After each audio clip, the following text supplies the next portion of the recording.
Hi, how are you doing?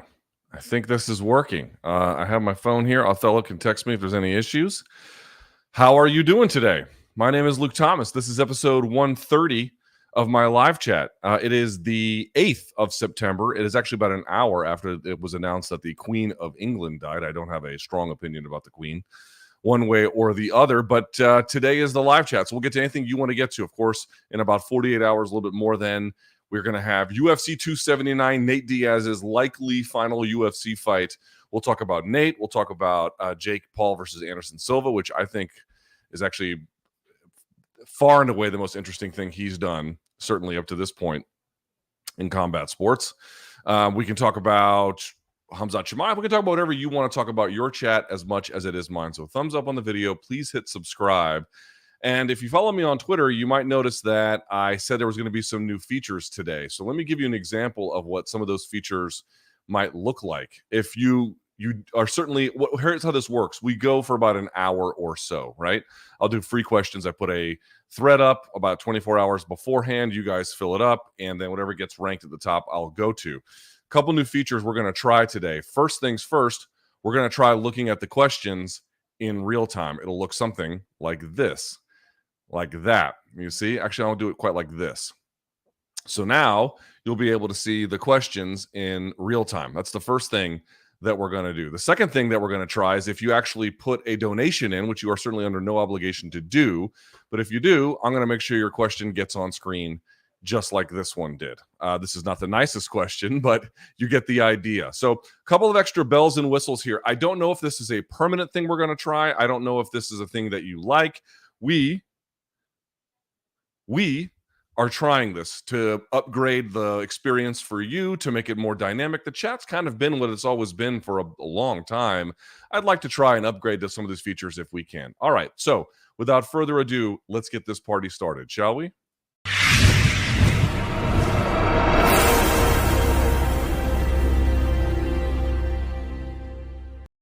And we're back. There you go. Okay, so that's how this goes. About an hour or so of free questions. If you put in a donation, I will get to it at the end, and your question will get on the screen. That's assuming you don't go say things like, hey, who's your favorite, I don't know, some kind of jokey bullshit where the name is like IP Freely or something. Yeah, I won't put that up on there. But if you got a good faith one, if you put it, again, under no obligation to do that. But if you do, we're going to put a couple extra bells and whistles there. Okay? All right. So without further ado, let's get to your questions. All right, it's about 3:04, so I'll go to about 4:04 or so with the free questions. Let's get going. All right, and again, if you don't like this, by all means tell me, and we can go back to the original one.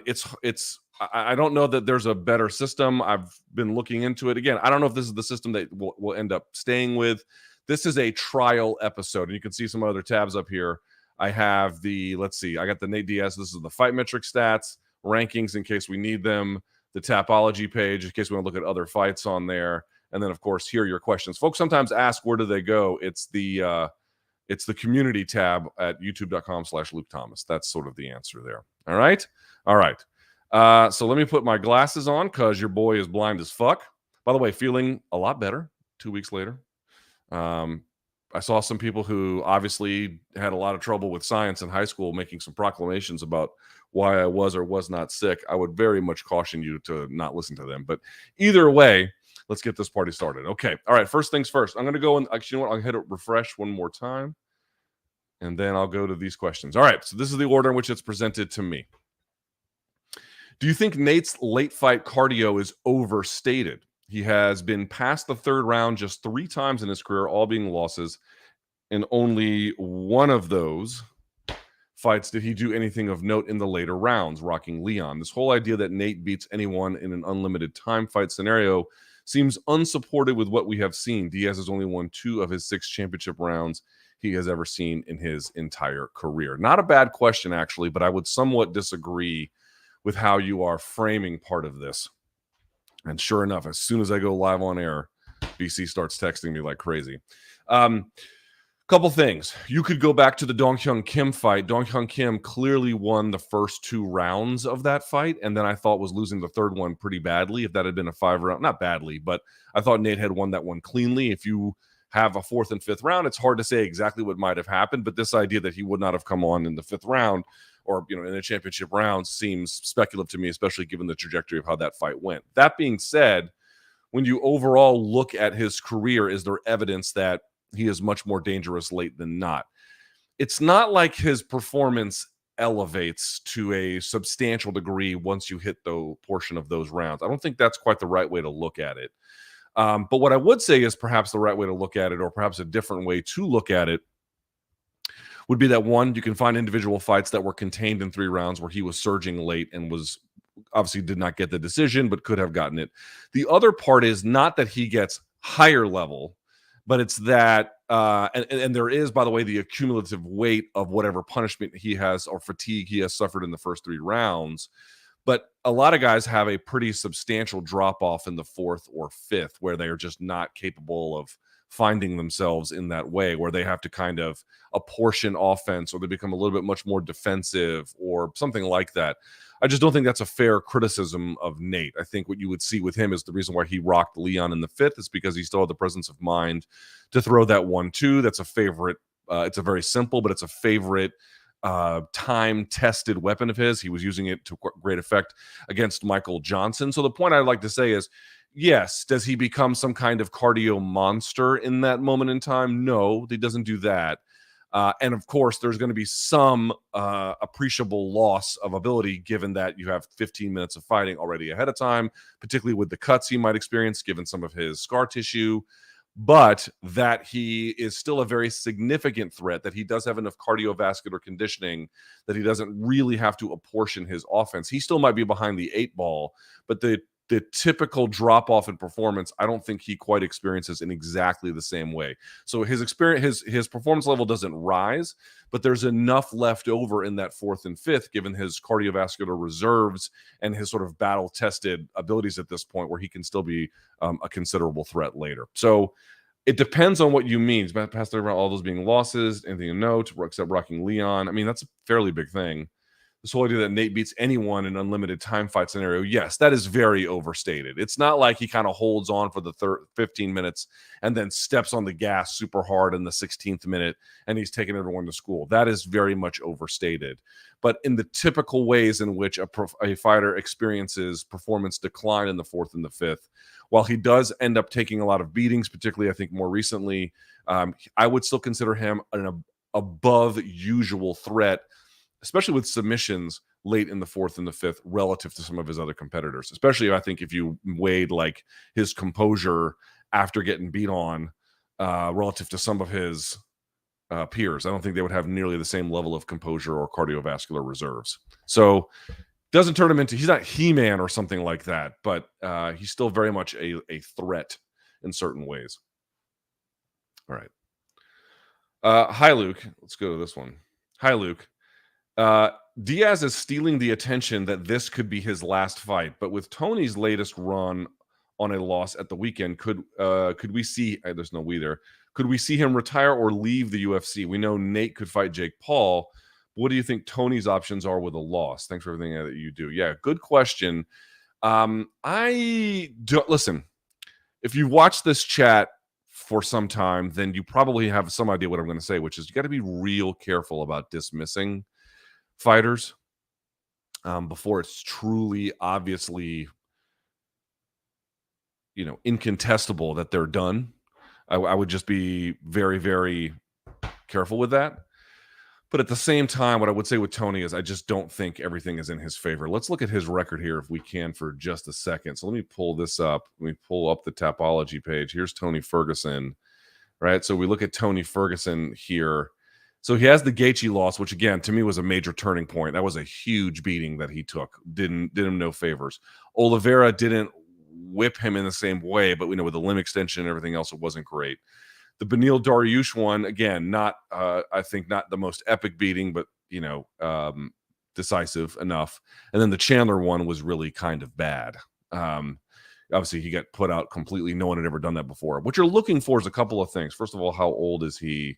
He is 38, and his birthday is obviously going to be in February. So he's going to be 39 fairly soon-ish is what I would say. But he's 38 years old, which is not a great place to be in any of the weight classes except heavyweight, number one. It's the first thing I'd say. Number two is what you'll notice is, yes, this Gaethje loss was a bad loss. But what I would say is that the damage has accumulated, and now it has gotten to a point where he's getting put out completely. So what you're looking for in some of the scenarios like this is there an escalation in the problems? I would argue that there appears to be an escalation of the problems. Now, what I would say is going to 170, putting less strain on his body through the cut, I don't mind that. I think Li Jingliang is certainly no walk in the park, but if Tony Ferguson is going to show life in this fight and fight in a way that we sort of actually, I don't think he even needs to fight. In fact, I would recommend not fighting the way that we're typically accustomed to seeing him fight. Part of that was banking on the idea that he could absorb damage in ways that was ultimately inadvisable and not scalable over time. Look at what Arlovsky did. He had to switch things up in his style to make it much more, to slow the fight down, much more distance-based, much more defensively sound, much more defensively thoughtful the entire way through. I think you're going to need to see something like that from Tony Ferguson. Fighting the way he has been all this time, yeah, it's been exciting and it's been incredible, and he's done, just some of the most marvelous things you could ever ask of a fighter, but that style also requires him to absorb damage in a way that I don't know is scalable at this point in time. So he could make it a grappling match with Li Jingliang. I think that's one thing he could do. He could find ways to strike, and I guess we'll have to see exactly what he wants to do. But like, what happens with a loss here, 5 in a row? It would depend on the nature of the loss, for sure. But if Li Jingliang puts him out, for example, that would be a really, really, really very much a bad sign. I mean, the red flag of all red flags. If you were just sort of lose a ho-hum fight by itself, you could see the UFC potentially continuing to do business with him. But like, I've seen people kind of wonder, hey, is a run for the title at 170 possible? Again, we don't have enough evidence to firmly conclude that is impossible. But my early read is that is highly unlikely, and he would have to show something very dramatic in this contest with Li Jingliang, more than just getting a win, which by itself would be very impressive. But I think more than just eking out a win, he would have to do something very special, which we will see if he can do. But the deck is stacked against him in a lot of different ways, to be quite clear. All right, let's see what else we got here. Let's see. There's a good argument that Gane has the best movement at heavyweight. We're talking about this one. There's a good argument that Gane has the best movement at heavyweight. Given the fact that Jones hasn't made his heavyweight debut, how would you rate his footwork among the elite of the heavyweight division, assuming it transfers up from light heavyweight? And why is it impossible to find footage of Till's assumed Muay Thai K1 championship run? I don't know. I've not looked into the Till issue. I couldn't tell you much about that, but you're asking how would Jones's footwork compare with the elite of the heavyweight division, assuming it transfers up from light heavyweight? Well, first of all, that's a major assumption. That's the first thing I'd say, because, he's going to have significantly more bulk than he once did. You might be saying, well, how relevant is that as a Christ on crutches? I mean, dude, it's like, no one calls, no one texts until I get on air, and then they all call. You're like, oh, put your phone on silent, but I can't really do that because it could be an emergency. So keep that in mind. The thing I'd like to say about this is, look at Luke Rockhold's footwork from 185 to 205, which is not even as dramatic a change in body type that Jones made. I mean, it completely changed his striking, right? It's not like the weapons that Luke was good at before he stopped being good at them. What it did was it changed, like, obviously it made a huge impact on his mobility. And to me, at that one, it was just one fight at 205. It devastated his defense. His entire defense was predicated on distance, placement, and getting a lean off to the side. Right? Doing that sort of thing where he's just getting out of the way. He wasn't very good in the pocket at slipping and countering.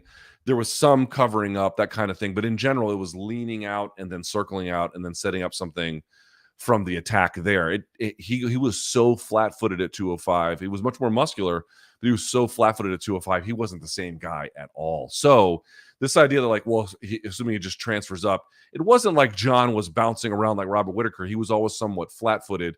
What I would say is his footwork is very good at 205. It's very good. It is, it's economical. There's not a lot of wasted motion. He's very good at keeping his weight under him for maximum power. I don't think he's super heavy-handed, but he gets a lot out of his strikes because he always has his he has good balance, very good balance at 205. Obviously, he's got good range management. He's got those long 84-inch reach. He's got the long arms. Like, there's a lot he can do with that. And he's good at setting angles. He's good at getting people to transfer defense, which is not exactly the same question you're asking about footwork. So listen, if he's doing that at heavyweight, where he doesn't even need to be quite as fast and fleet of foot, and he's got some pivoting skills as well off the front foot. If he can bring that to bear at heavyweight, then yeah, he's going to be a force to be reckoned with. What I would just caution is not to expect the same type of footwork, but that whatever adapted style he has based on the bulk. Again, he already had an economical style, so I do think some of it will translate up. But I think it'd probably be foolish to say it'd be the same. I think whatever bulk he has, he's probably going to be around, I'm going to guess 240, 250 when it's all said and done, somewhere in that ballpark, like a big, football tight end. I do think his footwork's going to be probably different. I think he will be a little bit slower. I think he'll be a little bit more mindful of entries because his exit won't be as quick. We'll have to see. But yes, there are reasons to believe that his footwork as it stands at light heavyweight, some of that can be brought up. Again, if he was really like a Wonder Boy type fighter, which would be the opposite of kind of what John is, then I would have a little bit more concern. But he's very good about identifying range, manipulating it, using it, setting it, getting inside of it when he needs to, getting outside of it when he needs to, getting at angles when he needs to, pivoting off the front foot he's quite good at, having his power under him, not a lot of wasted motion. It's good, but I don't know. You're putting that much extra weight. It can't. I mean, just go for a walk normally, like walk 10 minutes, and then go and put a 40-pound pack on and see how different your gait is, how you apportion your weight.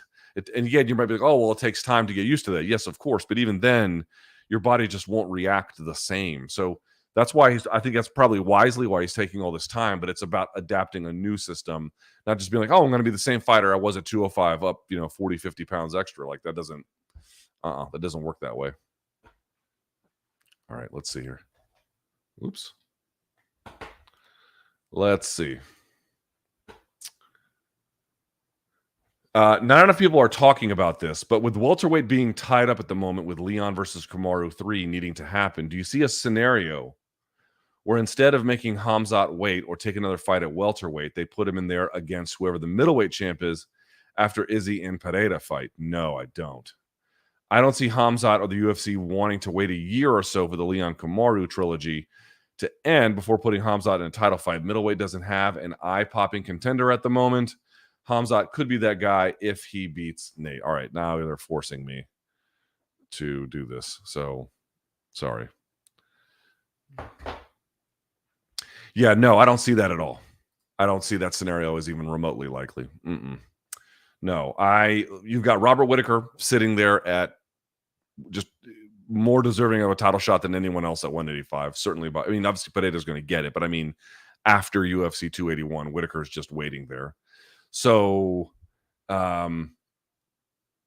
if Izzy wins, he may go to 205, in which case, at that point, you could do Whitaker. I guess you could do Whitaker Khamzat if you wanted to. There might be some interest for that. That seems possible. If Pereira wins, then they're probably going to give Whitaker the title shot or Izzy gets a rematch. So there's that. So, I guess there's some kind of scenario where they could sneak him in, but I doubt it. Also, what I would say is, and this is going to sound kind of crazy, but if Nate Diaz beats Khamzat, which again is unlikely, very unlikely, but if Nate does it, you're going to sit here and tell me the UFC wouldn't consider giving him a title shot? They might. I don't know if Nate wants it, which is the other part that changes the equation, but dude, he beats Khamzat and that blows up that division and everyone's trajectory thereafter to a considerable degree, which I realize is, they might give the title shot to Nate ahead of Kamaru potentially, or put Nate versus someone else in an interim contest. I mean, there's a lot of ways where if Nate wins, especially like finishes Khamzat at 170 pounds, they might just restructure everything on account of him. I would not look past that. At 185, he could sneak in there in some kind of way, but I would not see that as likely, no. Are we ever going to get the high drunk Luke and BC room service diaries back? At this point, it just seems like room service diaries is a serious fighter interview with some BC innuendos thrown in. Yeah, we haven't quite figured out the new format as much as we would have liked. With the other stuff, the old stuff, I mean, basically we had some meetings and some folks warned us about our careers doing that. That's the long story short on that. They're like, what could happen to us if we continue doing them? So, could you get them in the future? Yes, I do think there's a possibility, but not on any kind of regular clip. No, not any kind of regular feature could we ever return those. It just would not make sense for our career at this stage. We've built a lot, and believe it or not, it can get blown up way easier than you think it can. You can spend 20 years building a career. You can destroy it in 20 minutes. It's not that hard. It is much easier to destroy what you've built than it is to build it.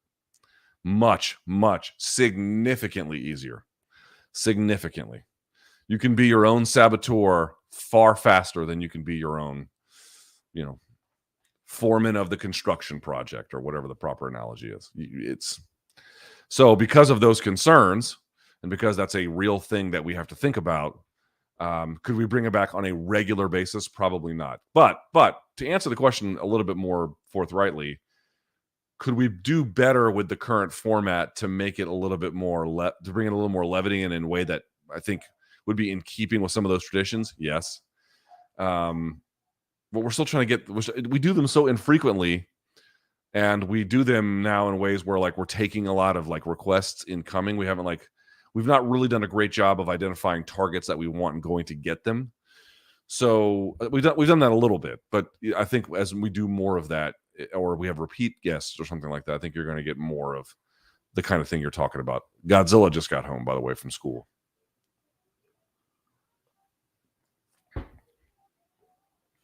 Okay. Let's see. Luke, if Ferguson loses in any way, even a super close battle, do you think it's the end of the road for him in the UFC? If he loses a super close battle, I do not think it's the end of the road for him in UFC. I do not. I think a super close battle would get people to say, hey, probably we have to manage our expectations, but departure from the organization, or there's no more appetite. No, I think what would have to happen is something bad would have to happen to Tony for that to happen, right? Getting really beat up again, getting mangled, getting put out, right? Getting put to sleep either with chokes or a strike or something like that. That would, I think, cause people to be like, I'm not sure what my appetite is this for anymore. But if he has a super close battle, I mean, let's look at the rankings here real quickly, right? So where are we in this? The rankings have at welterweight, he's ranked at 14th. Listen, would it spell that you can't beat the number 14 guy that at 38 years old you can reliably be counted upon as a future title contender? Probably not, right? Probably not. That's probably not a thing that you could do. But if you lose to the 14th ranked guy, that doesn't mean you can't have some kind of role in the UFC. The other part is what exactly does he want? You go back to Jim Miller. What does Jim Miller want? Jim Miller's not out here trying to fight the very best guys. He's just trying to get fights that are good challenges for him, that keep him busy, that are commensurate with the level that he's got now. And he's pretty happy with that. And that's a great thing to do. So really part of it is just, what does Tony want? But Tony looks like, I think I saw him on Embedded saying, obviously the goal is always the title. It's a big goal. That's a big goal, even when you're 25 and fresh, or 29 and entering your prime. That's still a massively difficult goal. So we'll see. We'll see how things go. But what I would say is, if he just loses a super close battle, I think that there's probably a future for him. Not even then a limited one, but some kind of future in the UFC. If he loses and it's bad, it's a really bad loss for whatever that could mean, I think that's when some of these bigger questions are okay, right? Because at that point, you'd have this escalation in violence that he's experiencing after this, horrible event, which was the Justin Gaethje fight. And then you would have him switching weight classes, right? So switching camps, like trying to do something. And by the way, that's the other part too. Like, it takes time for a coach and their fighter to really build a meaningful, lasting, and fruitful connection. Like, just after however many weeks it's been, that may not be enough time. So, there's a lot of ways to hedge it. And this is why Dana, I think, is right on fight nights to be like, hey, I don't make decisions about that kind of stuff on fight night, usually about matchmaking. But, obviously the scenarios where, as I mentioned, where things could turn poorly for him, or the ones where he gets really beat up. But I would just really caution, listen, if you're a Tony fan, I'm not trying to rain on your parade or ruin your day. That's not really what this is about. But what I do want you to have is just be somewhat realistic about this. I don't know what's going to happen on Saturday. You don't know what's going to happen on Saturday. Nobody does. But the context in which Tony is trying to operate is an extremely difficult one. He's got nearly decades, plural, of abuse. So just physical abuse that he's tolerated. He's on the worst losing streak of his career, in which he got fully put out in a way he had never been before. He's 38 years old. Now he's going up a weight class, which he's had some success in this weight class. That's relevant as well. It should be noted. But, it's a question of like changing weight classes, 38 years old at 170 pounds. You're fighting a top 15 guy in the world. Like, that's a tough assignment. And I think we should all just be realistic about that if we can. Let's see here.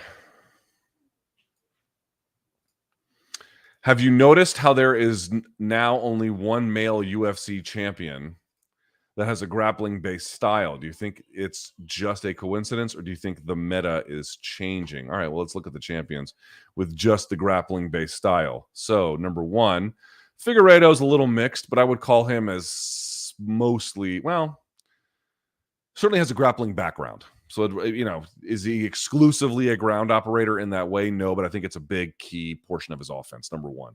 Aljamain Sterling, again, well-rounded, but grappling is sort of his base. Volkanovski, striking is more his base.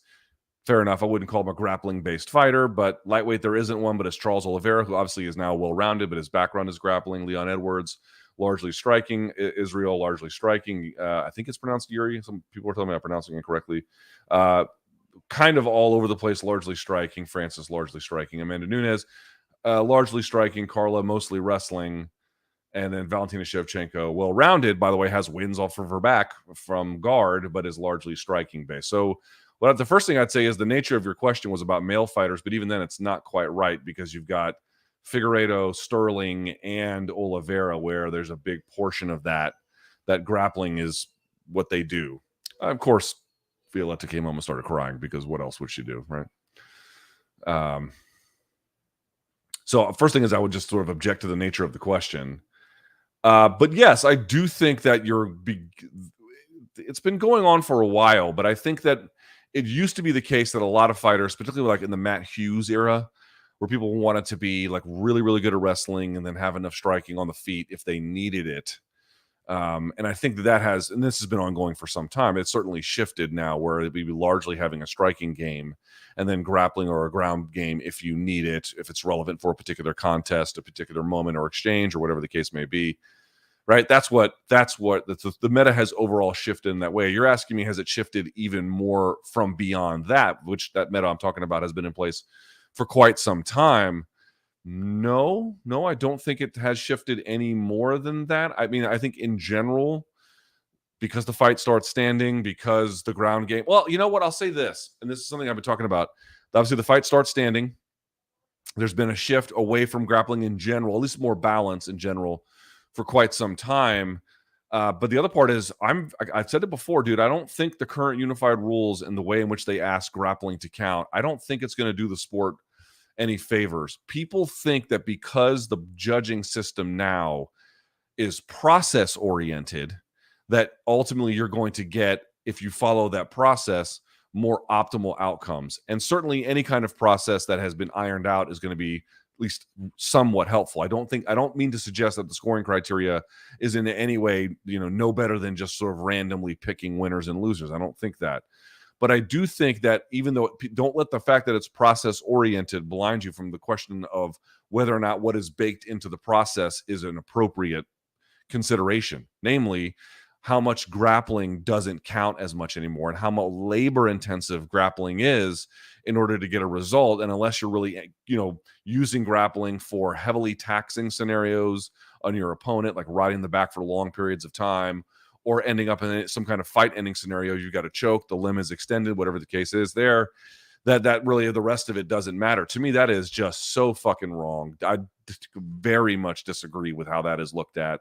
And I do think that will play a role, whether or not that's a variable in determining, why more of the champs have more of a striking base than they used to, is probably not. It's too early to say. I think what you've just picked up on is a trend that's been in place for a long time and has finally now reached fuller levels of the sport, from the champion to the journeyman to the middleman and every place in between, where they kind of realize that unless you've got a really, really, really great dynamic ground game, your best bet is largely to strike it out and, use the ground game if you need it. Some guys are a little bit different, obviously. But that's a process that's been in place for a long time. The next step, I am curious about that. And by the way, speaking of meta, which is a different consideration than the word meta used here, I had some pushback from folks about my Mark Zuckerberg take. I can't believe some of y'all. I cannot believe some of y'all. Dude, there is this, I can't. Mark Zuckerberg is a tech oligarch who does not give a fuck about you or really MMA at all in any kind. And because he is rich and powerful, be like, oh, it's fucking cool that Mark Zuckerberg likes MMA. Are you out of your mind? Are you out of your mind? There is this weird pull socially, particularly in this sort of like, rise and grind hustle culture, where the people who are at the top of the food chain, whether it's by a function of hustling the competition or not, is somewhat irrelevant. But it's just, because it's all based on hierarchy, that the higher you sit above it in the process of grinding your way there is sort of seen as admirable. But still, it's a hierarchy sort of based worldview, where these people who sit at the top all of a sudden hold more value without really regarding the fact that the dude's actually like a tech oligarch whose company has, he would like to say that, Facebook does more good than harm, but I don't even know if that's true. That seems awfully simplistic, and more to the point, is done a fuckload of harm all across the world. You can look at places in Southeast Asia, including the Philippines, where Duterte was able to weaponize the system against critics against the government, causing all kinds of problems, not merely related to the promotion of some of his more inappropriate interests, but the deaths of people, in fact, groups, journalists, activists, any kind of somebody who was trying to challenge his power. You can look at other places, again, in other parts of the world, where you've seen similar dynamics, where Facebook has kind of upended the social fabric or led to the spread of misinformation against marginalized groups, the Rohingya Muslims in particular. I mean, you can go on and on how much the Facebook has been weaponized here. And by the way, wasn't everyone really mad about the Hunter Biden story? And it wasn't just Twitter that censored it, by the way. It was a sort of a tech, circle jerk around the whole thing. And now, because he likes MMA, we're willing to look the other way.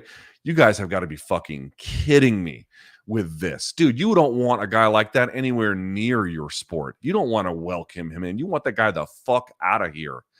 We're going to welcome in an incredibly wealthy and powerful person into our little bubble because it's cool that a wealthy and powerful person wants to be inside the bubble. Get the fuck out of here. He is a tech oligarch. He doesn't give a shit about your life, doesn't care whether you live or die.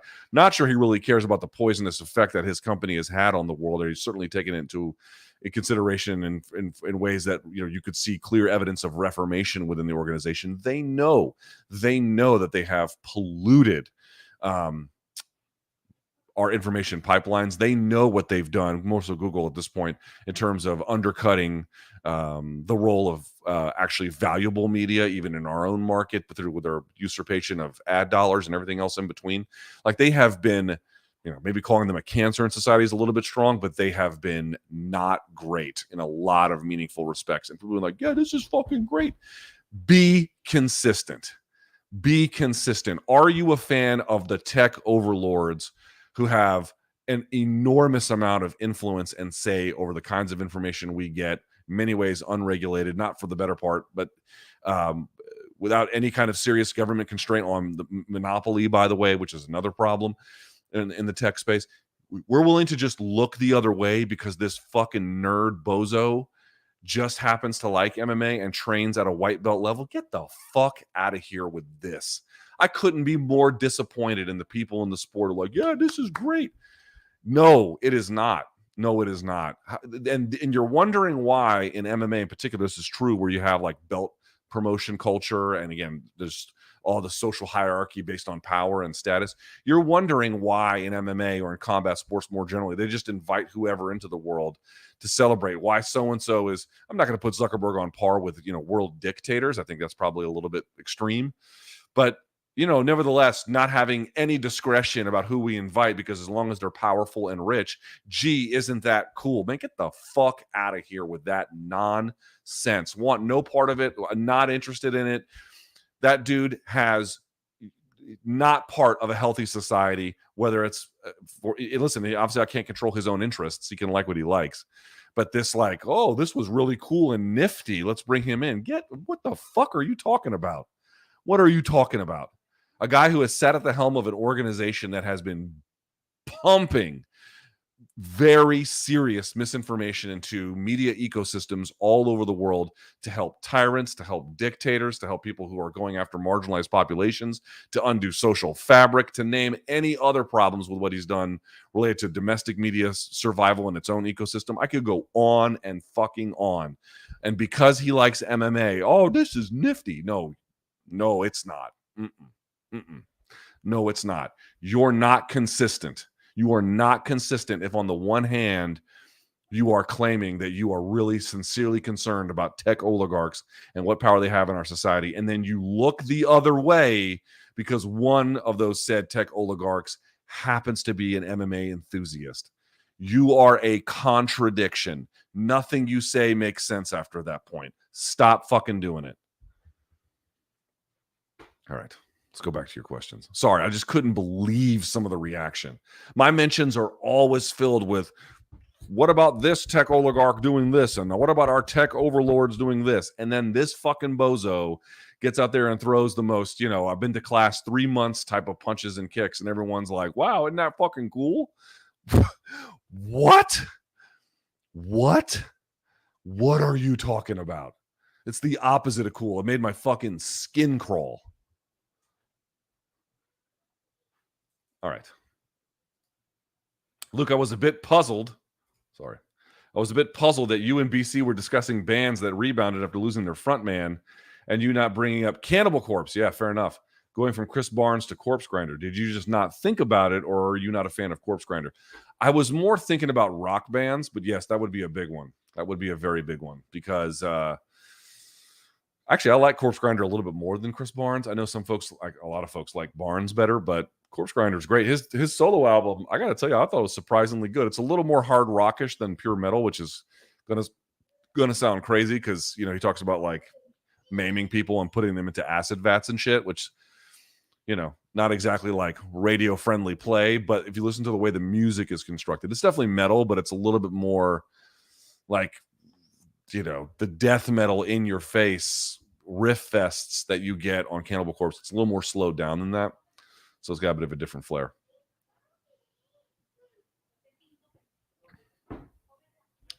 All right, let's go back. Hey, Luke, could you go into detail as to why you thought Gane regressed as a striker from his last performance? He seemed more willing to take risks and was backed up to the fence easier than one would like, but he also displayed a great jab, ring craft, and rhythm. Do you think this was a one-off regressive performance, or do you think this will continue? So let me be very clear about this. I don't think his performance striking regressed from his last MMA fight per se to this one.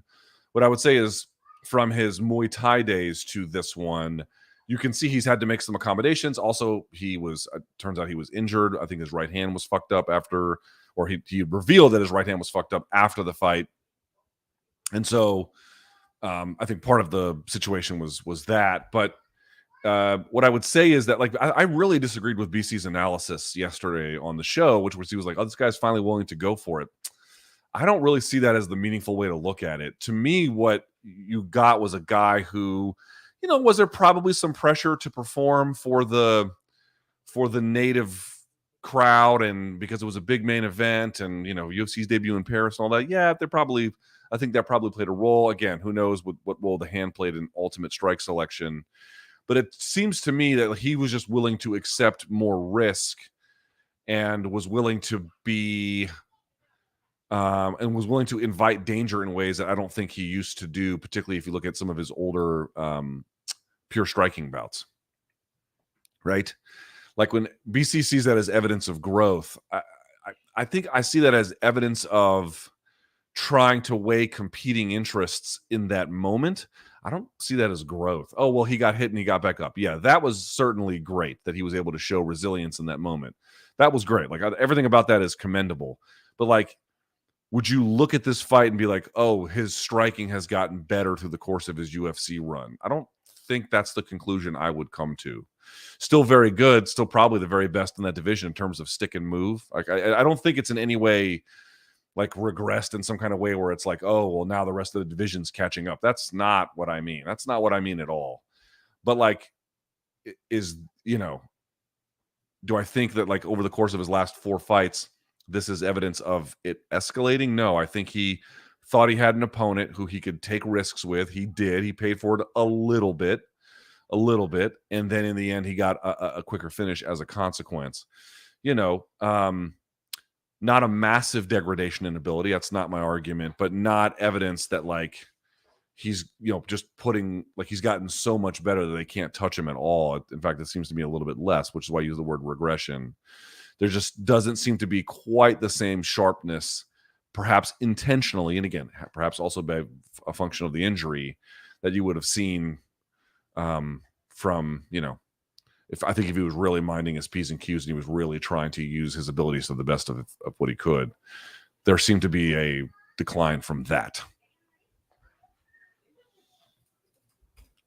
All right. Did you find any of AJ McKee's comments during the last Room Service Diaries troubling? Yeah, I sure did. Can't put my finger on it exactly, but he seems super distant and unfocused. Well, he straight up admitted he had a mental breakdown, first of all. The thing that troubled me was when he was like, yeah, you just have to keep it to yourself. Like, men of the world, and I told him this after the show, by the way, but men of the world, you do not have to keep, and women too, anybody, but I know my audience is mostly men. It is bullshit that you have to keep something to yourself. I don't care what your friends tell you. I don't care what figures you revere tell you. I don't care what a family member tells you. That's bullshit. It's bullshit. You do not have to keep anything to yourself. And in fact, that's probably a really bad idea. Now, do you have to go around telling sob stories to everyone you come across? Of course, that's not the answer either. If you wanted to keep things private for any number of reasons, then that's okay too. The argument is not that you like, oh, well, keeping a secret is bad, so the answer must be to broadcast it to everyone. That's not the point either. The point is you do need to talk about it with someone. You need to talk about it with somebody who can provide some real help. A social worker, if you're in school, by the way, a guidance counselor, some kind of therapist, if you can afford one or you have access to one. But these are the kinds of people you need to talk to, right? They are the ones who can help you make sense of why do you feel the way you do and what's a reasonable path of actions I can take that help me out of here. Like, how do I understand how I feel? You think you understand what you feel, why you feel. Oh, I'm feeling sadness. It must be for this reason. You don't actually know that. Right? Here's what I mean. You could be right about some part of that, but understanding where it's coming from, the way it's how you're framing it, the way you give it significance, the things you are ignoring that also contribute to it. What they help you do is they help you see the picture for what it is and then put the pieces of a solution puzzle together. And then how you can then work on that on your way out. But like, let me just tell you straight up, this idea that you need to keep your problems to yourself, listen, again, some exercise discretion about what you share with others. That's probably fair. But I've got mental problems and I'm just going to figure it out by keeping it to myself is bullshit. It's bullshit. It's not real. It's not true. It's certainly not your best options. I'm sure that somebody can name a situation where they did figure it out on their own. That is possible. And in fact, the more you learn about yourself, the more you go to therapy, the more you can discover some of these things on your own. I think that's actually true. That can be valuable as well. but I've got to keep it to myself because men of the world don't tell their problems to others. It's bullshit. And I told AJ McKee after the show, number one, just flat out that. The other thing I would say is, and again, we sort of discussed it. By the way, that was a really weird episode. Like, we were weird. He was weird. It was a weird dynamic. But the other part was like he was talking about we had like no romantic interests at all. I mean, everyone's got to make their own choices about this. And fighters who want to be the very best in the world, they have to live, not like, again, everyone's going to be different, but they typically have to live in some kind of way that is, you know, monastic. And whether that is good for your mental health long term, whether that is good for your enjoyment, for some it might be. For some, I think they're going to find that they don't like that much. They like it all that much. And maybe he discovered that portion of that kind of living, especially after a loss. He was sort of second guessing it a little bit, like I am missing out on these kinds of things. And again, I'm not here to say a girlfriend is the answer. Maybe it is, maybe it's not. But I would just tell you in general, having a more balanced life is probably going to make on balance more people happy. That's just the reality. And when you deprive yourselves of those things, you can do that. It's not wrong. If it helps you meet your goal, it's not wrong. But I just want to be very clear. This idea that you need to keep problems to yourself, that especially if you're a man and men don't share their problems, bullshit. Bullshit. Not true at all. In fact, people who are telling you that are giving you super bad advice. Not true. Not true. Most people, when they're feeling a certain way, need to talk to someone qualified who can help them with it. You would be surprised how much that does for you. It's crazy how much it will do for you. And it might take time. It's not going to be easy, but it's much better than being like, I can just figure this out on my own. You don't even know exactly what the nature of your problem is. How are you going to figure it out on your own? Especially if you're him, you're 26, 27. Let me explain something to you folks. We all think that at 27, and by the way, at 43, I'm sure I don't know shit either, but I know more than I did at 27 by a significant margin. You don't know shit about yourself at 27, especially if you've never gone through the process of inspecting it with somebody who's an outside expert who can inventory it as well with you and then help you see the roads that you've created in your mind that you travel down and whether or not these are dead ends. Like they can help with all of this stuff. So yeah, there was a lot he said but the other part is that you're like, why don't you do something about it? Well, I did talk to him after the show. But you got to remember, dude, like fighters tell me all kinds of crazy things. I mean, dude, they fist fight for a living, right? Inherently, their risk assessment is not going to be the typical person's risk assessment, right? Just by definition, it's not going to be. Not in all cases, but I think in general, you're going to see that they're going to have a different level of risk assessment. They usually have some kind of, heterogeneous but unusual politics, strange worldviews, whatever. Not saying that mine are normal. That's not what I'm saying, but I'm just saying if you look at sort of what the typical American or whatever they're from thinks, they would probably be to some degree outside of that. And they have to make certain sacrifices in their life that the rest of us don't have to make. And they have to make them in sometimes crazy, enduring ways. I don't know that that's good for them. My job is not to like manage their life. If I see like a real red flag where what he told me, like, I have to keep it to myself, that's a red flag where I feel like I have a responsibility to say something to him. But there's a lot of other crazy shit where it's like, it's not my fucking business. It's not. And it's not my job to police them. It's not my job to be their like mentor. They're not asking me to.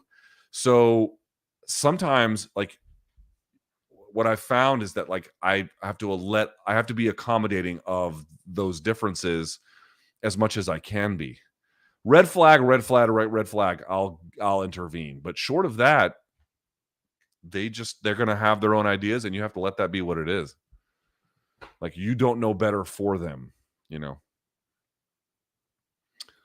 Someone's asking about the NIL deals and the TV deals. Like, do I think there needs to be more oversight in the way they're handled? Probably, because it's also new, but I don't have a strong opinion about this. Okay, let's see. Gane seems to have a huge amount of power. He just chooses not to use it until he needs to do so. Probably true. Do you see him getting into more entertaining fights now that he experienced being knocked down? And do you see him changing his style in a similar way to what Fury did after the first Wilder fight? I don't think he's got the same kind of constitution that Fury does, nor the same kind of defensive prowess, quite frankly. So no, but especially if it's like a real close, high risk, high reward fight where, if he's fighting for a title, I don't expect that he would just open up. But if he's fighting someone he's probably a lot better than, he might. Yeah, he might. Okay, here's an interesting one. Let's go to this. Here's a rant, this person writes. I am fucking sick of people saying, what if Diaz wins? To me, this is so irresponsible. Really irresponsible to be considerate of possibility? I don't know. That's irresponsible. Diaz is probably the smallest guy Khamzat's ever fought. And while Khamzat is certainly the biggest guy Diaz has ever fought, Khamzat slept a 185er in 20 seconds. Diaz has been stopped by his face falling off. And we're talking about, quote, takes it in the fourth or fifth. Again, I think that's somewhat overstated. Actually, a lot overstated. This person writes, I'm closer to the Dan Hardy side of the argument. I think Chimaev should be minus 2,000. People need to watch Prime Diaz versus Rory McDonald and realize what they're paying for on Saturday. I don't disagree with a whole lot of that, except to say the following. We went through this on the resume review. You guys probably saw this on Morning Combat. If you didn't, we put a lot of time into that one. We tried to get all the assets for all the fights that we could. I rewatched and took notes on everything as much as I could. We really put a lot of effort into it. Again, number one, he had 4 fights at 170. Rory Markham, this is talking about Nate Diaz, who he beat the fuck out of, and Marcus Davis, who he beat the fuck out of. Now, I know what you're going to say. Those guys ain't Khamzat. In fact, those guys aren't Rory McDonald and Dong Hyun Kim, the 2 other welterweights that he fought. I've realized that he's got the fight with McGregor. I'm talking like real welterweights. And he got beat up real badly by Rory for the most part, especially in the third round when he was getting mat returned constantly. But again, going back to Dong Hyun Kim was better than him for the first 2 rounds. I thought Nate took the third, and God only knows what would have happened in the fourth and fifth. Kim was huffing and puffing. Okay. So I don't think welterweight is ideal for Nate. That is not my argument. In fact, my argument, as you guys heard on resume review, is what's the best Nate Diaz stretch of fights? Not what's your favorite win, because the Michael Johnson win could be your favorite one. Probably the Conor McGregor is going to be your favorite one. But what's his best stretch of wins?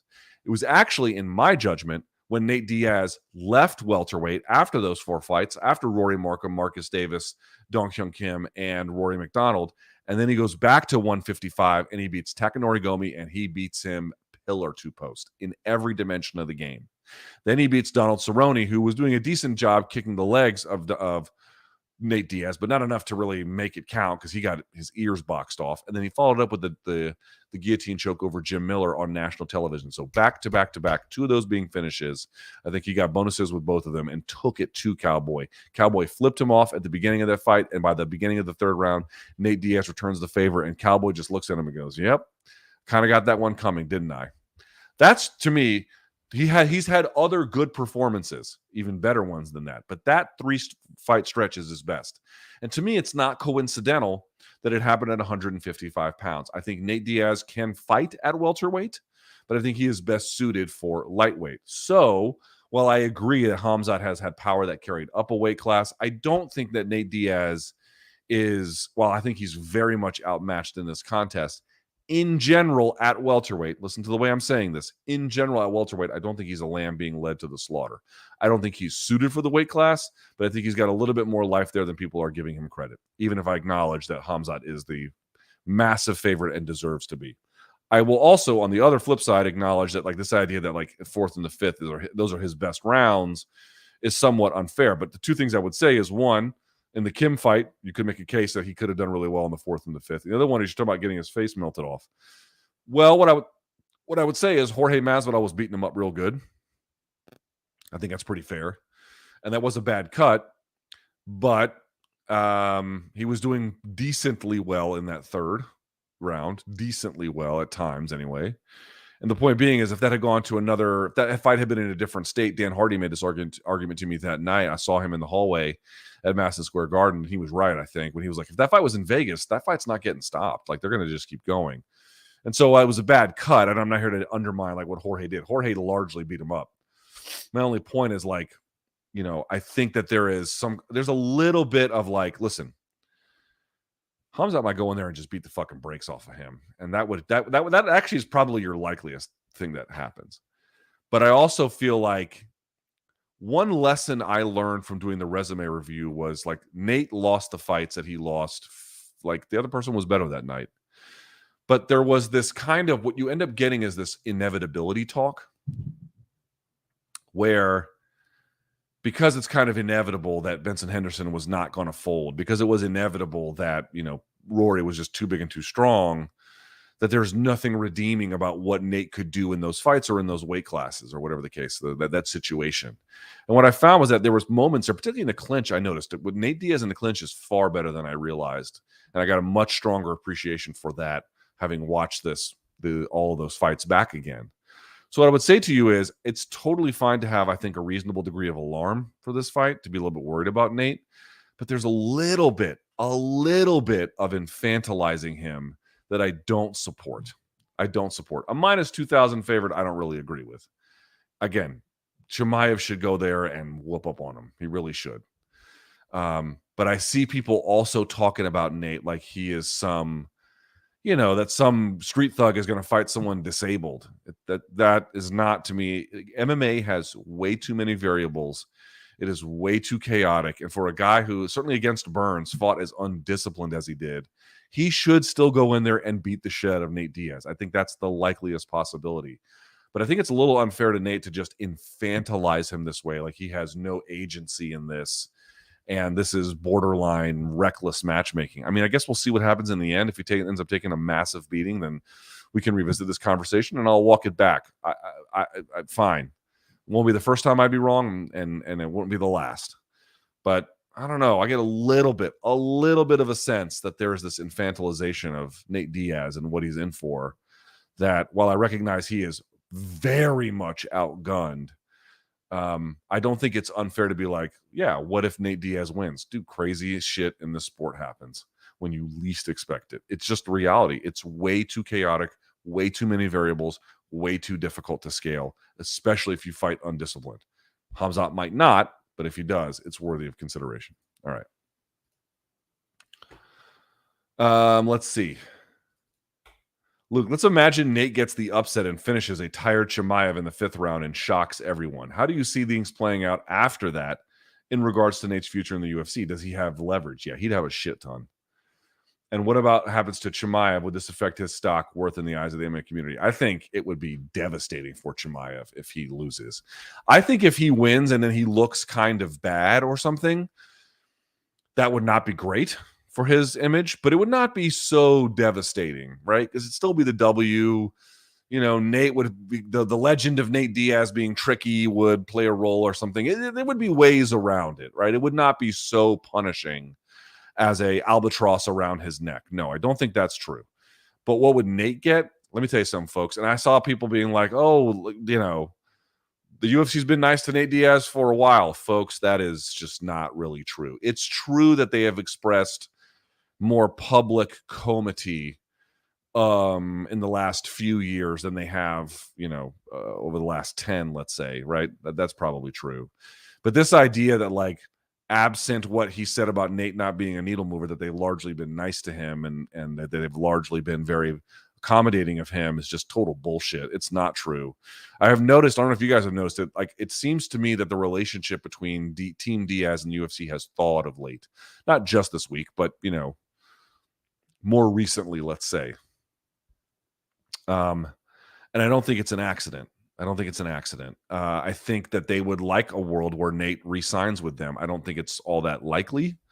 And if Nate beats Khamzat, it's hard to say if it becomes more likely, but I think the UFC pursuit of him would be. I have reason to believe that if Nate Diaz wins, which again is very unlikely, but if he did, I have reason to believe that the UFC might pay him in a way that they've never paid anyone before, including Conor. I think they would very much want to keep him, and they would probably do everything in their power to do that. So something to keep in mind. Don't know if that will happen, even if he wins. Hard to say, but the UFC, my understanding is that they have played a lot of hardball with Nate, and Nate's played some hardball with them too. Like it's been mutual in that way. But my understanding is of late that there has been a thawing of relations between the two camps, let's say, with the organization and Team Diaz.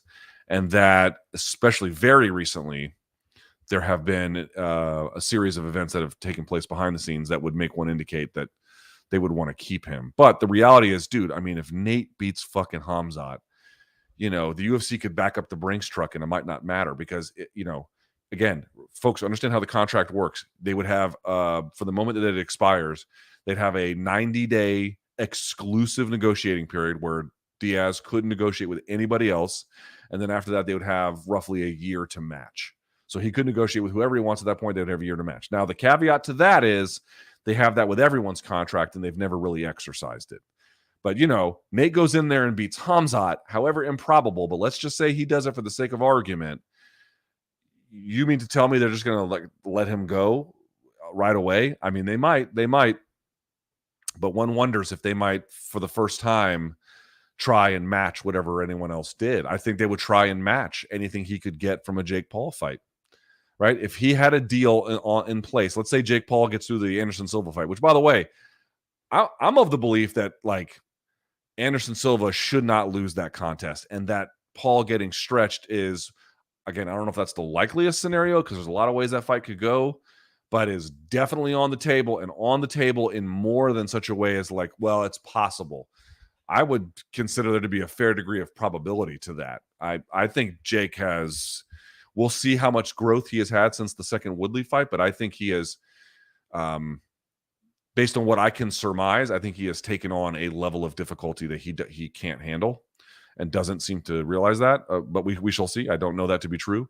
But we're talking about Nate, let's imagine he gets a deal going with Jake. Jake gets through the Silva fight for however that looks, but there's still massive, massive interest in a Nate Diaz versus Jake Paul fight. So then they come up with a deal. They have to take that deal to UFC to see if the UFC can match it. You mean to tell me the UFC won't try to match that? Maybe they won't. They haven't done it yet. They've never exercised it, but they've got it in their back pocket. So there's a lot of ways this could go. Nate Diaz getting his freedom is probably the likeliest because I think he'll lose, and then that'll just be that. But we shall see.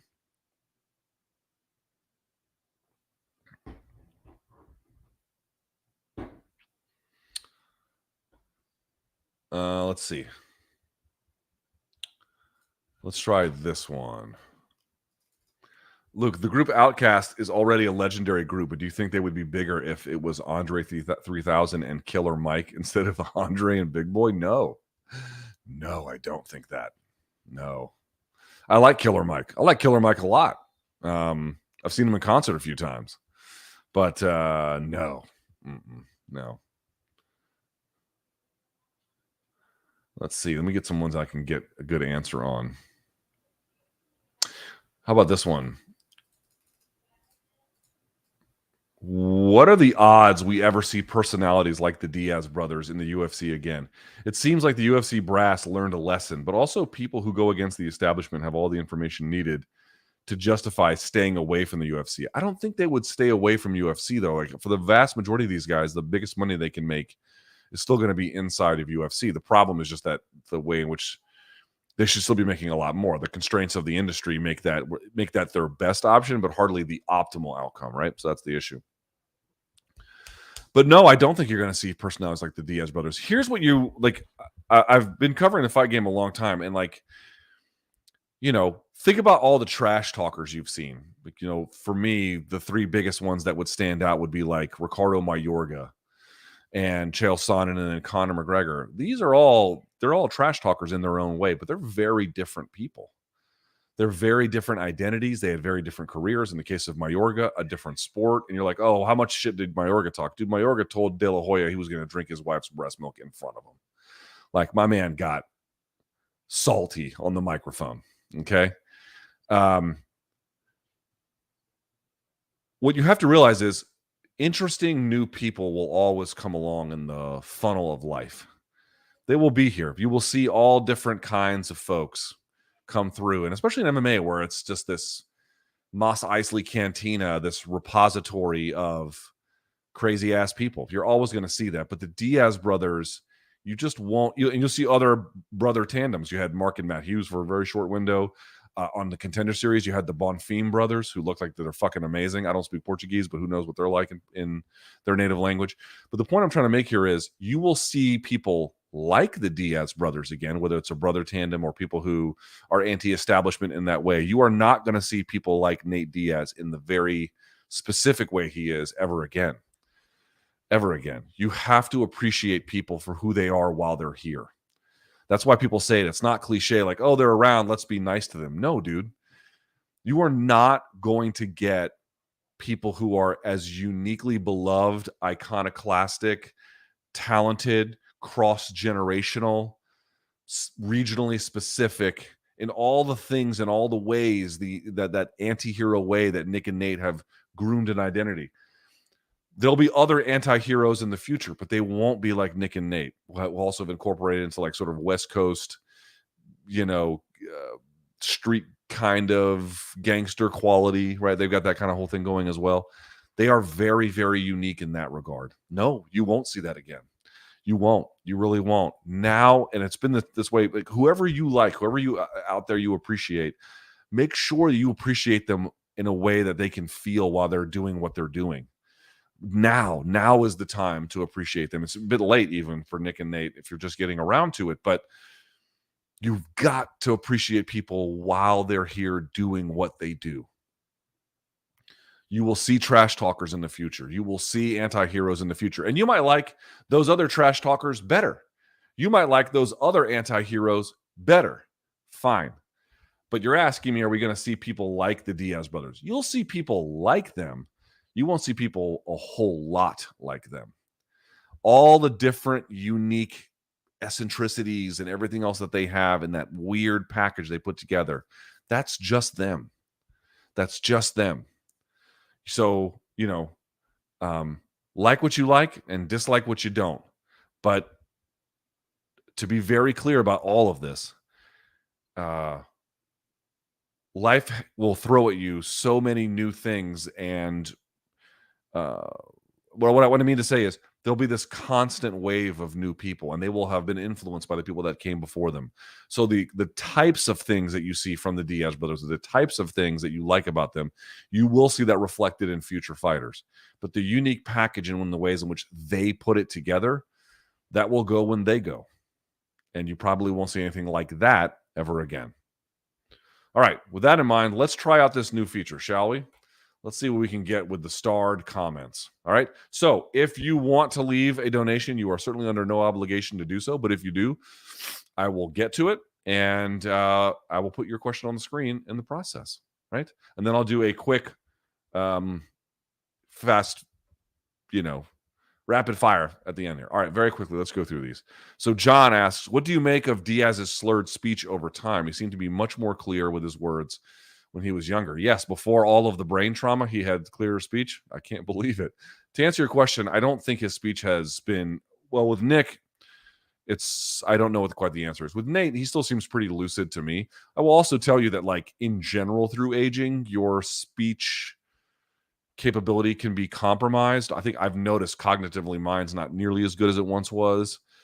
Probably years of drinking as well, who's to say, but yeah, I would imagine that they had a clear way of speaking prior to 15 years of brain damage. Yes. And we have to be very real about the costs of this sport. I don't know that it's reached a point that it's unintelligible. I don't think that's quite fair, but is it as pristine as it once was? No, not at all. Certainly not. Do you have any tips for people trying to get into the MMA podcast YouTube channel space? Obviously looking to get into that. Yes. Be different. You should do something very, very different. And that's very hard to understand until you really begin to see it. But it's okay to copy what, and I mean this sincerely, if someone likes what I do, it's actually okay to copy what I do, but be sure as you copy it to put some kind of twist into it and then build on that twist. And more to the point, what you have to do is you have to look around and look at the spaces that people aren't covering. That's where your eye needs to have a detail for. Not, hey, can I, because back when writing was more prevalent, the biggest thing I used to get was people used to email me like, hey, look at my predictions for the weekend's fights. It's like, dude, I'm not reading this shit. Like, I'm sure your predictions are good. I don't in any way think my predictions are all that great. I'm sure your writing is good to decent. I'm sure your predictions are good to decent. But unless you're like fucking unbelievable, you're not sending me anything new. You're sending me nice writings with you're a great fan. You watch a lot, and these are reasonably insightful picks. What about that is interesting?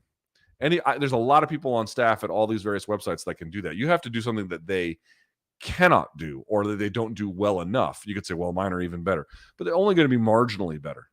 What you really have to do and figure out is what's a way in which I can present my content and I can present my ideas that other folks aren't doing, or at least at a bare minimum aren't doing all that well. And you got to be really honest when I say all that well. You got to be very clear that you have a real value add to contribute. Why should someone pay attention to what you're doing? Because it's nice if they do, because you want them to, because you really like the way you write, fine. You have to give them a reason. They have 24 hours in a day. Let's say they sleep 8. They've got 16 hours in a day. So now they work for another 9 hours. So now you've transferred all that time down to just what? So what was I saying? They had 16 hours in, right, of consciousness, and then you take 9 from them. So they have 7 free hours. And maybe they have to go to the gym. So that's another hour and a half, right? So now we're down to 5.5.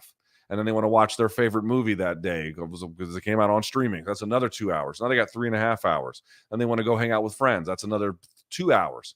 So you've got just a little bit of time. You have a little bit of time to capture someone's attention. What are you going to do that makes them go, aha, this is something I have to see. This is something I care about. It requires an understanding of MMA media and what they do, and then an understanding what they do, what they don't do. I'll be honest about my own limitation. Here's one thing that I have to recognize, and I'm working around. This is true. When I first got on YouTube, most fighters weren't on it, and now there's a lot of fighters on it. DC's on YouTube, Bisping's on YouTube, Henry Cejudo, Megan Anderson. I'm sure there's many more I've not even considered yet. And there's going to be a finite amount who are able to do it. Chael Sonnen's obviously on YouTube. They have encroached on the space that I had identified for myself maybe 5 to 7 years ago, right? Where they're doing interviews with fighters. They've obviously got great analysis because they know, I think Bisping's doing a live chat. This is all fair game.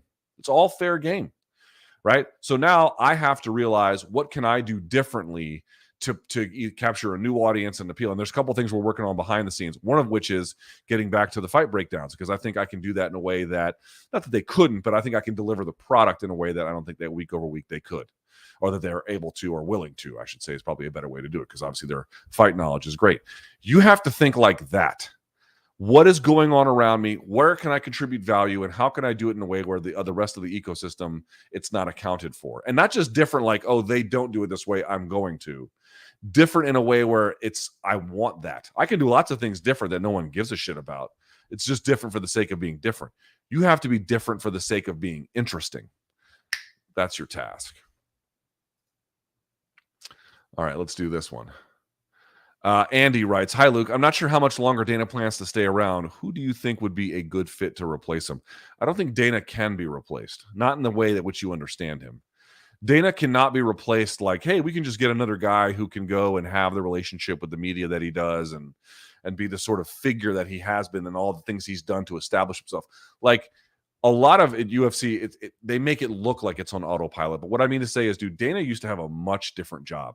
I mean, he was going city to city, sitting in meetings with mayors, city council members, editorial boards. When he came to the DC, I know for a fact he had one with the sports department and then the editorial board, where he was proselytizing MMA to any meaningful opinion leading audience he could.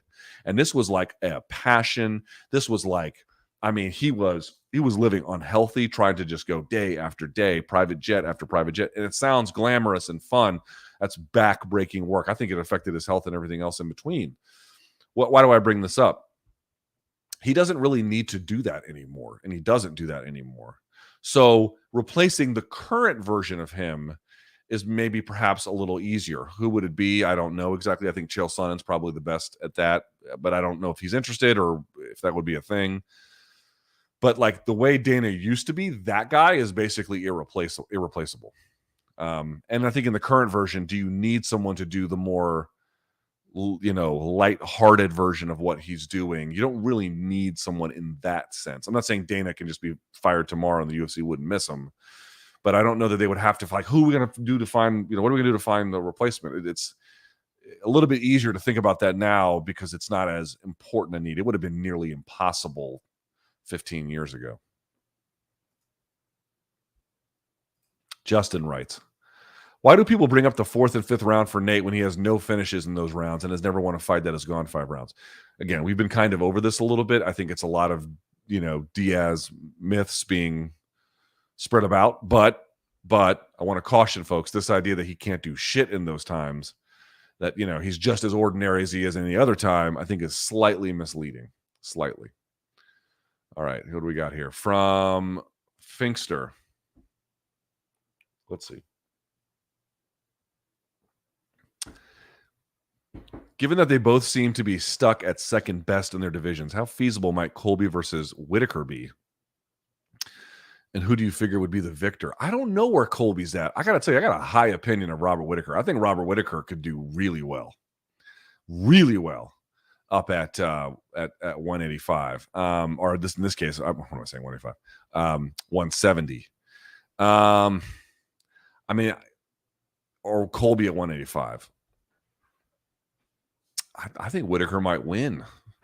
To be honest with you, I can't say that with full confidence, but he might be able to, dude. I think that'd be a very, very difficult fight for Colby. Very difficult. I mean, at distance, the real question is, could Rob keep him off of him? Right? If Rob can find a way to keep him off of him, like at distance, Rob would put him away. He wouldn't make it the full distance, right? I just don't think he would make it. But if he's on top of Rob, or at least at a bare minimum in boxing range, and Rob is covering and backing up, that's a different story. But I'd probably favor Rob to win that. Rob is talented, very talented. My MK bomber jacket arrived today. Love it, high quality. Just want to shout it out, dude. I'm telling you, morningcombat.store. I'm not doing a bit. I bring home clothes all the time that work gives me. That's the one thing I brought home that my wife is like, damn, I love that thing. She likes the shirts. She likes the hoodies. Don't get me wrong. She doesn't shit on any of it. But the thing that she loved, the bomber jackets. And they're a little pricier. Save up for Christmas or whatever if you want one. But I'm telling you, they're good. From Preston Paranoid. Thank you for putting respect on Dan Hardy's name. He gets slept on by casuals as a fighter and an analyst. Bummer he's not on the broadcast anymore. He was in the PFL broadcast, which I thought he did a great job elevating. He should be on TV. This is just a reality about, this is why like folks like, why do you cover boxing? Dude, I've got more of an opportunity to get on TV in boxing than I ever do in MMA. Than I ever do. Most of all the jobs in MMA broadcasting, you have to be like a buddy of the promotion or a super famous fighter to have. And I'm not that anywhere. Like, do I think I could do some of those jobs? I'd like the opportunity to try. Can't declare to you right up front that I'm the best guy for the job, but I think I could do okay. But I won't even get a chance. And like, if I can't get a chance, you might say, well, that's no big deal. But Dan Hardy, like, there's not a lot of opportunities for him. Now, I know he does Cage Wars. At least he used to do Cage Wars. I don't know if that's still a thing. But I heard him on the PFL. Dude, he was fucking great. Dan's the man. You won't ever hear me say a bad word about Dan. I like Dan a lot. Is there any way Nate stays in the UFC, win or lose this weekend? Lose? No. Win? Very slight, but possible. I see you as a WWE fan there. Raphael. All right, let's go to Flavio. He says, hello, big fan. Can I get a shout out? It's my birthday. Well, there you go, Flavio. Feliz cumpleaños. Okay. I don't know if this is a bullshit person. Oh, the UFC Translator. That's his name? Fabiano Busquet. Dude, I've been dying to get an interview with this guy. I had my wife listen to his Spanish. Even she was impressed. And she's like, oh, this is the Spanish translator? I'm like, no, this is the Portuguese and Spanish translator. This motherfucker is amazing. Yeah, I would love to. You know what? I'm going to make a note of that too. Here, I'm going to make a freaking note about it. Busquet. There we go. Yeah, dude, that guy is amazing. All right. Let's go to Ian. It says, could y'all do an RSD the old way as a Patreon podcast and have it not officially tied to MK and Showtime? That may save everyone from the legal backlash. We have talked about it. All it takes is for someone to take whatever we say, and if it's irreverent enough, republish it publicly, and then we're fucked. So, and the other part is like, do we want to ask fans for money? I mean, I realize I'm doing it here, but I don't want to do it here and do it somewhere else. That's the point, right? Again, it's possible. It's possible. But it's not as easy as you think. And the warnings we got were real from very powerful people. Like the kind where if you were us, you'd be like, oh, okay. All right. Luke, for the newer fans, can you break down the impact and reputation of the Diaz brothers, especially Nick at the height of their activity, 2006 to 13? The impact and reputation of the Diaz brothers. Well, everyone's kind of done this already. Sorry, my back's a little still tweaked. They were always seen as guys worthy of respect. I think even people who didn't like them had respect for what they could do in the octagon or on the mat, right? So they always kind of like, you would never hear like Miletich talk shit about them, or anyone from that camp talk shit about them, because they always kind of knew that, like, and obviously, Robbie got his lights put out by Nick. But so they always had like that, the respect. I think they got seen by a lot of people as malcontents in the industry for a long time. But they also kind of got seen as people who were misunderstood by a lot of folks, especially Nick. I think Nick was largely misunderstood for a very long time and suffered. Like, part of the reason Nick suffered, he had, again, and that suffering sort of set up this for Nate Diaz, anti-hero, but for Nick, similar kind of anti-hero sort of vibe. Iconoclast, maybe a better way to put it in his case. But you have to imagine at that time, they didn't want Diaz brothers like heroes. Here's one lesson I can help you with. Post Ultimate Fighter, the UFC really wanted someone like George St. Pierre. And you can understand why. First of all, George St. Pierre was amazingly talented. That's the first thing I'd say. The other part that you could say about him was that he had a squeaky clean image. Remember something. Frank Mir lost a commentary gig when he said he wanted to kill Brock Lesnar. He was really good for the WEC, but he lost that gig at that time. Now you've got Khamzat saying, I'll kill everybody, and they put it in the promo for UFC 279. They don't give a shit anymore because MMA is in a different place. Post Ultimate Fighter, there was still a lot of people who didn't know what MMA was. It wasn't legalized everywhere. The media barely covered it. There was a lot of just, apprehension about it. And so what they wanted was someone like St. Pierre who could wear a suit to the press conference, who spoke French. Yes, it was broken English, but, had this really polished, buttoned up image. And they wanted to talk about how, Chuck Liddell looks crazy with the mohawk, but did you know he has an accounting degree from Cal Poly or whatever, right? And Rich Franklin was a math teacher. They wanted you to think that they were more sheep, not wolves. Then MMA got popular enough and ubiquitous enough that stopped being a real concern. You didn't have to very carefully curate who your heroes were. And I think Nate grew up with a lot, and Nick too, with a lot. They came up in an era where they were never going to be the promotion's first choice, because even late into 2013, UFC, it's Strikeforce too. Strikeforce obviously made Nick a champion, and he was really good for them, and it worked out in that way. But there was that brawl and stuff, and that was terrible for their image. They were sort of seen as those guys. What we need are the St. Pierre exemplars. And what they were the black t-shirt wearing, middle finger, gangster guys. But it turned out that, you can't beat fan sentiment. And there was a lot of fan sentiment that was angry or dismissive of the Diazes for a while too. But over time, what people came to see is the method in their madness and their heroism and their struggle and in their sacrifice. And again, the respect in their abilities as well. But the reason why they were kind of pushed to the side was for that. Post Ultimate Fighter, boom, UFC wanted, they wanted Brock Lesnar frothing at the mouth too, but to go and to build in the way which I was talking about Dana, going and speaking to editorial boards and whoever else he could, they wanted heroes they could sell to a very skeptical public. And the Diaz brothers at that time were not those people. But now that MMA is so entrenched in the firmament of just general sports, guys, I think, are much more able to be heroes to different audiences in all kinds of unique and different new ways. And the Diaz brothers helped create that possibility as well. All right, let's see. Jamie says, first impressions of Thiago Santos going to the PFL. I guess that's breaking news. Probably better for him, but I think he's going to have a rough run down there. I don't think that's going to be nearly as easy as he thinks, but I certainly applaud him for doing it. Luke, will you extend your investigation of Facebook's societal harm to other institutions like Pharma, or can they not be criticized? Yeah, sure. Are we going to sit here and really argue that Big Pharma is beyond reproach? I mean, they make life-saving drugs. Diabetics would be in much dire straits without them, fair enough. But like, the Sackler family, for example, which is not quite the same as Big Pharma, but, aligned, powerful families. Yeah, sure. But who's the Big Pharma bro that's training MMA that the fans are welcoming in? I mean, this is my point. Oh, I don't want to take the COVID vaccine because it's all bad, which is just total bullshit. But whatever. It's not for me. Fine. It's not for you. Whatever. I'm not going to relitigate that. It's not for you.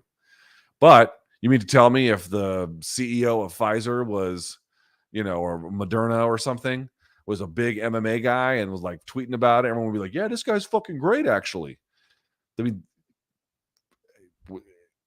that's how I see everyone doing this bullshit with Mark Zuckerberg. I don't see it any differently. Like, which is it, guys? You against tech oligarchs or not? Are you against the leaders of pharmaceutical companies or are you not? I don't see anyone doing that. Now, again, I don't see any pharma guys involved in that business, but you get the idea. All right. From K says, tickets for UFC 281 are ridiculous. $611 for the 300 level. Jesus. Any plans for a live MK and NYC event for the cause? I'm not paying for that. Yes, that we have plans for one. We haven't formally set it up yet, but we have plans for one. Yes. And by the way, we were going to take our kid, my daughter, we were going to take her to a Carlos Vives concert. Most of you don't know who that is. You don't need to know. A very, very famous Colombian singer. If you've seen the movie Encanto, he has the theme song. Colombia te quiero tanto. That's him, right? His tickets were per person for like bullshit seats. They were like $260 a pop. I'm like, what the fuck? I'm not paying for this. Plus, it's a Zumba class with that motherfucker anyway. He barely even sings. All right. As someone who's in love with the sport of MMA and seemingly doesn't fit the political consensus of most people who follow the sport, how do you deal with that? I tend to feel the same in this sense. I have, you have to realize that your views don't matter and no one is entitled to listen to a fucking thing you say. Number one.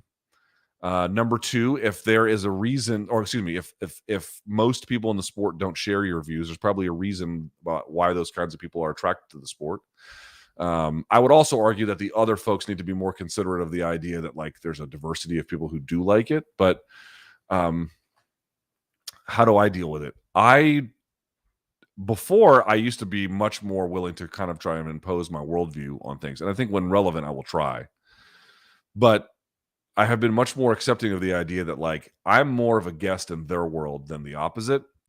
And I try to find the value in what every fighter can do and what their abilities are. And I try to make the conversation largely about that. And then when there are situations that I think are just morally heinous, like when Khamzat Chimaev has a relationship with Ramzan Kadyrov, I think the audience deserves to know about it. And then they can make whatever judgment they want to make about it. But what you really have to realize is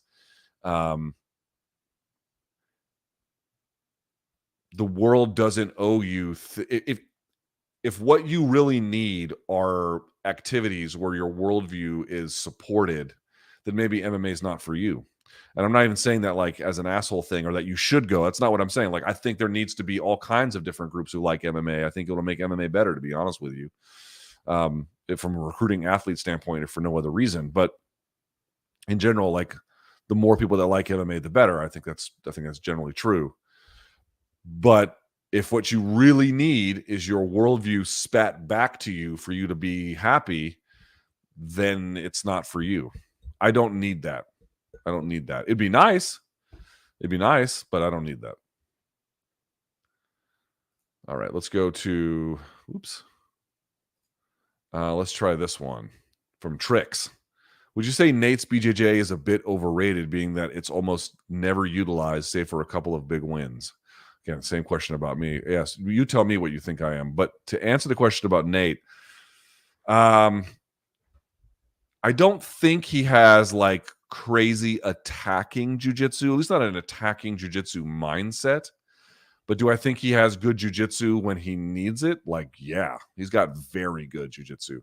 His guard is excellent. He doesn't make a lot of mistakes on the ground as it relates to jiu-jitsu. He's got good back attacks when he goes after them. It's just that he doesn't seem to be orienting his offense through it. It seems to be like, oh, it's an opportunity to use it, I will. Much like the Conor McGregor fight, something like that.